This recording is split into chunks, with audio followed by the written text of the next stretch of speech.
새로운 집으로 이사한 이 가족. 어머니는 아이들에게 이런 이야기를 꺼내는데 We're no longer Fairbairns. From now on, our last name will be Marrowbone.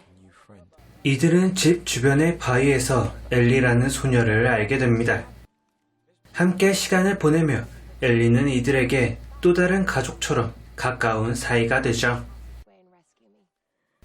하지만 몸이 좋지 않았던 어머니가 병환으로 돌아가시며 이들은 위기를 맞게 됩니다. 아직 성인이 없던 이 네 남매는 보호자가 없게 되었으니 뿔뿔이 흩어져 고아원에 가야 할지도 몰랐기 때문이죠.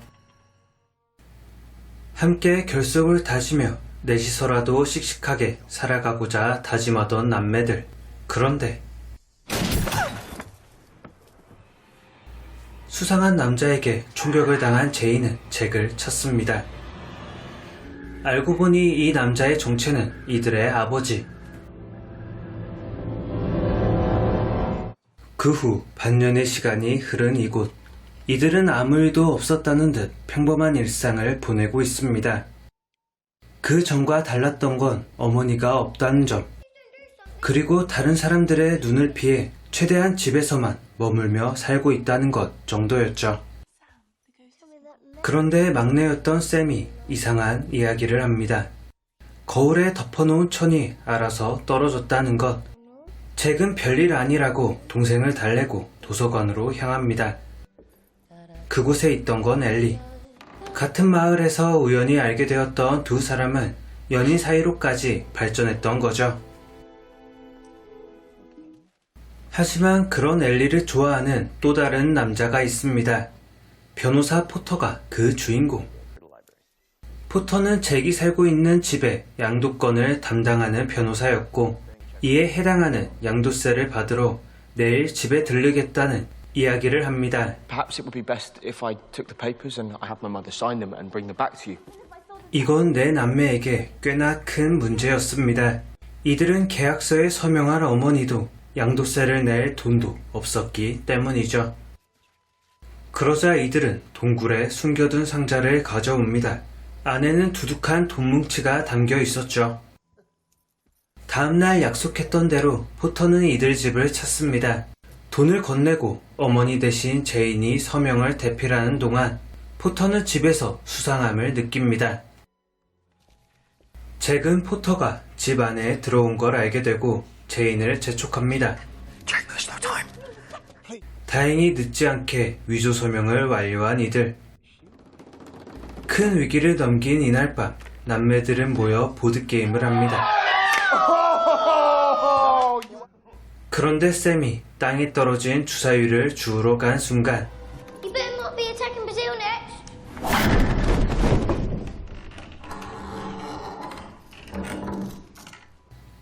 잭은 아무 일 없단 듯 거울을 다시 천으로 감쌌는데 천장에서 이상한 소리가 납니다.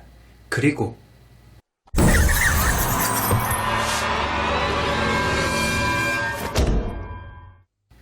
이들은 유령이 나타난 이유가 어제 가져온 상자 때문이라고 생각합니다. 그래서 빌리는 이를 굴뚝 밑으로 던져버리게 되죠. 이들이 유령을 믿게 된 데는 다 이유가 있습니다. 폭력을 쓰던 아버지를 피해온 이곳까지 아버지가 들이닥치자 이들은 아버지를 감금하고 죽게 내버려 둔 것. 한편 포터는 조금 더 적극적으로 엘리에게 다가갑니다. 이를 거절하는 엘리와 그런 엘리에게 경고하는 포터. You know I can get you out of this place where you don't belong. 알고 보니 잭의 아버지는 연쇄 살인범이었던 것. 이들이 상자 속 돈에 대해 거부감을 가지고 있던 것도 바로 이 이유였습니다. 아버지가 부정한 방법으로 탈취한 돈이었기 때문이죠.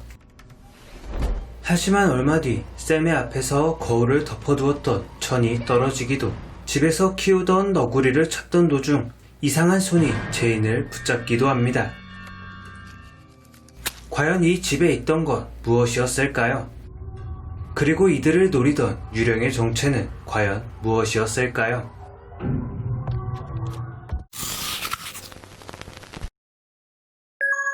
이 작품은 스페인에서 제작된 공포영화입니다. 제목에서도 알 수 있듯 집이 소재가 되며 영화는 이 공간을 거의 벗어나지 않은 채 흘러갑니다. 때문에 영화는 화려한 장소가 등장하거나 배경을 바꿈으로써 다양한 상황을 묘사하지 않습니다. 새 출발을 다짐하고 지내게 된 메로우본 저택에서 벌어지는 기이한 일들을 통해 긴장감을 만들어낼 뿐이었습니다. 한정된 공간이지만 공포심을 자극한 데에는 나름의 이유가 있습니다. 먼저 영화 속 배경이 되는 저택은 이들에게 집이라는 공간입니다. 집은 휴식과 생활의 기본 단위이자 가장 편안함을 느끼는 공간이라 볼 수 있습니다. 하물며 가정폭력에 시달리던 그리고 연쇄살인을 일으킬 정도로 엉망이던 아버지를 피해온 곳이니 이들에게 집이라는 의미는 그 어떤 가족보다도 절실하다고 볼 수 있었죠. 심지어 어머니가 돌아가신 후 이들은 집을 벗어날 수 없었습니다. 장남이었던 잭이 성인이 되기 전에 어머니의 죽음이 알려진다면 뿔뿔이 흩어져 고아원에 가야 할 운명이었기 때문이죠. 하지만 이들의 간절한 바람도 그저 허상에 불과했습니다.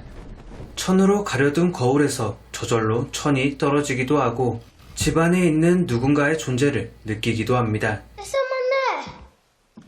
그러자 가장 안락한 공간이어야 할 집이 가장 두렵고 무서운 공간으로 바뀌게 됩니다. 다른 집으로 이사할 수도 다른 피난처를 구할 수도 없는 상황이 필연적으로 발을 묶어두었고 그 후로도 끊이지 않는 위협들이 남매의 목을 조여왔습니다. 다소 밋밋할 수 있는 반복되는 공간의 연속이지만 억지스럽지 않은 남매의 사정이 개연성을 더했고 남발하는 게 아니라 적절하게 사용된 점프 스케어 씬은 이 영화의 긴장감을 더하고 있었습니다. 이 작품은 분명 공포영화 혹은 스릴러의 범주에 속합니다. 집 안에서 초자연적인 현상이 벌어지고 이들을 노리는 유령의 존재가 등장했으니 이는 너무나 당연한 분류였을 테죠. 하지만 이 영화를 단순히 공포영화로 정의하기엔 큰 무리가 따릅니다. 먼저 이 작품은 공포적 장치에 앞서 남겨진 4명의 남매에게 포커스를 맞추고 있었기 때문이죠. 이들은 연쇄살인범 아버지를 피해 피난 오듯 거처를 옮겼고 이 과정에서 쇠약해진 어머니를 병으로 잃습니다. 아직 성인이 되지 않은 시점에 부모를 모두 잃은 이들에게 의지할 건 남매들 뿐이었습니다. 철없는 이야기로 서로를 힘들게 하기도 부모의 빈자리를 느낄 만도 하건만 이들은 서로에게 든든한 버팀목이 되어줍니다. 돈이 없어 끼니 걱정을 할 때도 상속비가 모자라 고민을 할 때도 심지어 연쇄살인범이던 아버지가 복수를 위해 찾아왔을 때도 이들은 항상 함께였으니 말이죠. 이렇게 위기의 순간마다 4명의 남매는 서로 유대하며 어려움을 극복해 나갔습니다.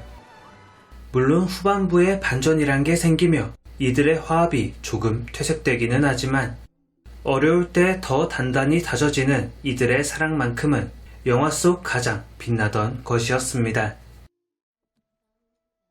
아마도 이 작품보다 영화 1917에서 스코필드 역으로 더 많이 알려진 조지 맥케이의 모습을 볼 수 있던 작품이자 집이라는 한정된 공간에서도 훌륭한 연출을 통해 탁월한 긴장감을 만들어냈던 영화 더 시크릿 하우스였습니다.